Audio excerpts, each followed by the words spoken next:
Hey everybody, how's it going? This is Al once again with your weekend recap. Thank you for tuning in once again on YouTube. If you haven't yet, please subscribe to the channel and click the like button. As you can see right here to my left is the Feeding America Food Bankroll Builder. We are trying to raise $10,000 before the end of December for people that need the money. If you have liked the podcasts that I've put out, the streams, the YouTube channels and videos, the articles that I've read, if you've become a better daily fantasy player, if you've enjoyed the streams, just been entertained, or if you think that your process has improved, please take a couple of seconds and donate what you can. Even $1 means a ton. We have a goal of $10,000 raised. We're up to $5,593, 55% of the way there with 1 week to go. So hopefully that we can get there, before the end of the year. And I'm going to be donating my $5,000 by the time we either get to 10,000 or December 31st, whichever one comes first. So I'm very excited to be able to give and to donate. And let's get right into this. We're going to take a look real quick. I clicked the wrong button. We're going to take a look real quick at my Best Buys article and recap how we did this week. So let's bring that up.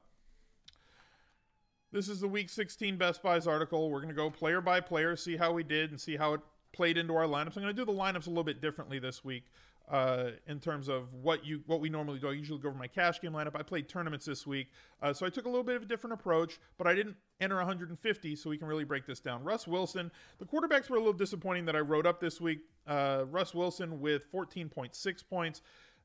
Did not get exactly what I thought he would against Dallas. Only passed for 93 yards. Did throw for 2 touchdowns. Again, 14.6. Not good enough for 7K. Matthew Stafford and the Lions eliminated from playoff contention. 203 yards, 1 touchdown, couple picks, 11.82 fantasy points.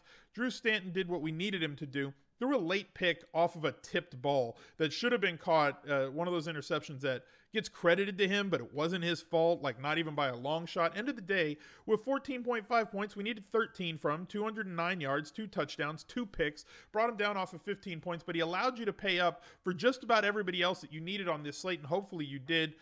He paid off his salary.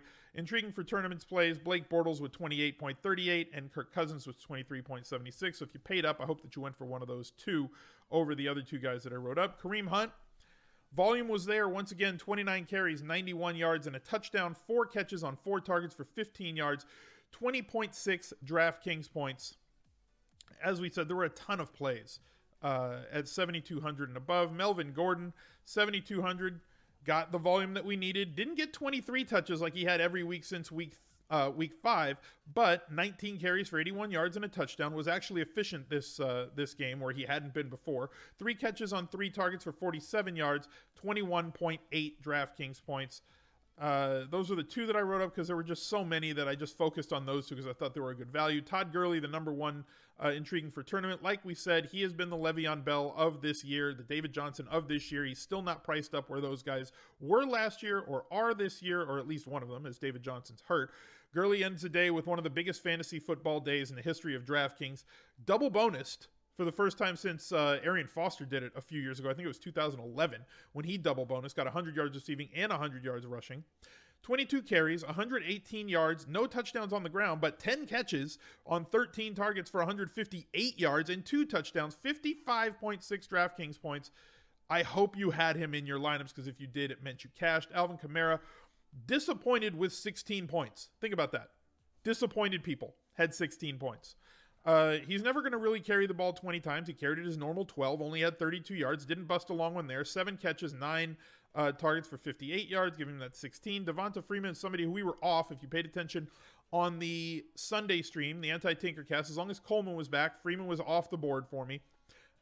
Because we were waiting on volume for him. It had been there with Coleman out. Coleman was back. We were off of him. Ended the day with 6.6. Christian McCaffrey was somebody who disappointed in this matchup against the Buccaneers. 7.8 DraftKings points. Intriguing at 6.4, but hopefully you paid up at the 3 running back spots unless you paid for Dion Lewis as well, who's another player that opened up massively with all of the injuries to the running backs. With White out, he became the play at running back for the Patriots.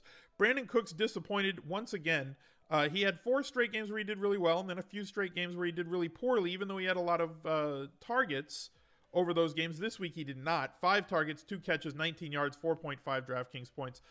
Brady has not looked good recently, obviously, that trickled down to Brandon Cooks, especially with the running game doing as well as it did. Larry Fitzgerald did not disappoint. 30.74 points, 9 catches, 15 targets. We noted that he saw more targets with Drew Stanton under center than anybody else. I think STL Card said on Twitter, find somebody who loves you the way that Drew Stanton loves Larry Fitzgerald. That's 100% true. Broke the 100-yard bonus and a touchdown, 30.74 DraftKings points. Keelan Cole, with all of the injuries, Mike Clay had a great tweet the other day of the depth chart. I think he noted like the 12 wide receivers that were completely on the roster for the Jaguars, and like 3 are healthy right now. Keelan Cole moving into a starting role, getting all the snaps, running all the routes. 2 of the 3 picks from Blake Bortles this weekend were on targets to Cole. One of them, if it was thrown properly, would have been a long touchdown. He still ended the day with 6 catches on 13 targets, 108 yards, no touchdown, 19.8 DraftKings points. The 2 value plays were trumped by Godwin on Tampa Bay, who became our X Factor on Sunday morning on the Anti-Tinkercast. So hopefully you got to him. Kendall Wright, not much upside, was okay for cash. 4 catches, 6 targets, 27 yards. Not thrilling. 6.7. Obviously didn't hit value, but didn't hurt you all that much, especially if he was the way that you got up to Gurley. Roger Lewis, 11 targets, 4 catches, 40 yards, 8 DraftKings points. At tight end, Rob Gronkowski did Gronk things. 5 of 7 for 67 and a touchdown, 17 points. And old man Antonio Gates, we did it once again, right? Like I said, let's get it done for old time's sake this one last time, and he sure did, with Hunter Henry out. 6 catches, 8 targets, 81 yards, and a touchdown, 20.1 DraftKings points. Almost, 8x on his salary? That's pretty ridiculous. Cam Brate, kind of disappointed. Washington Redskins, 14 DraftKings points. Chiefs defense against Miami, 8 DraftKings points. And Cardinals defense, 24 DraftKings points, the best one of that trio that we wrote up. So Best Buys did all right this week. Let's kind of look at my tournament lineups. I said the 1500 was up this week, and that was the tournament that they did, the Millionaire Maker. The first time that DraftKings ran a Millionaire Maker, it was a 1500. It was called the Main Event. It's still called the Main Event. $1 million to first place. Didn't quite get there. Could have gotten closer, but still wouldn't have gotten there if Brady completed that pass to Cooks on that long touchdown that he overthrew him by a few yards. Even if that gets there with this lineup that finished 19th, what would that have been? It would have been like a 20-point positive for me, so I would have finished with like 216. I would have finished like here, like 4th or 5th. Kaz BRM just crushed this entire tournament. As you can see, the lineups that I built were heavily around guys like Gurley, Dion Lewis, who became an X Factor on the morning for me, Keelan Cole, Chris Godwin, Gates, all the guys from Best Buys. I also was going to a lot of Ram stacks on Sunday morning because Tennessee is a bottom half defense already, and that's what we like to target the Rams with. And I knew that I didn't have enough Rams, and then their top 2 cornerbacks were out, which made me want to pivot to a lot of Rams onslaughts. So you can see I went with a lot of double stacks and a lot of onslaughts in this tournament. So if you don't know what that means, a stack is a quarterback with his wide receiver. A double stack is a quarterback with 2 pass catchers, as you can see Brady with Gronk and Cooks. An onslaught is 4 players from one team: Brady, Lewis, Cooks, Gronkowski. This one did not pay off as Cooks and Brady did not do well. Jared Goff, Gurley, Woods did not pay off here. And then I had another one that did pretty well with Kupp and Watkins, Goff, and Gurley. Both of these guys catching a touchdown. Watkins was only like 4.5K. Godwin did fine. Gillislee here because I needed a value running back. Scored a touchdown, didn't kill me. Ezekiel Elliott, only 15 points. Would have rather that have been, if I had gone with Dion Lewis, that would have opened up, to 2,100 more that I could spend up to like a 5K flex player.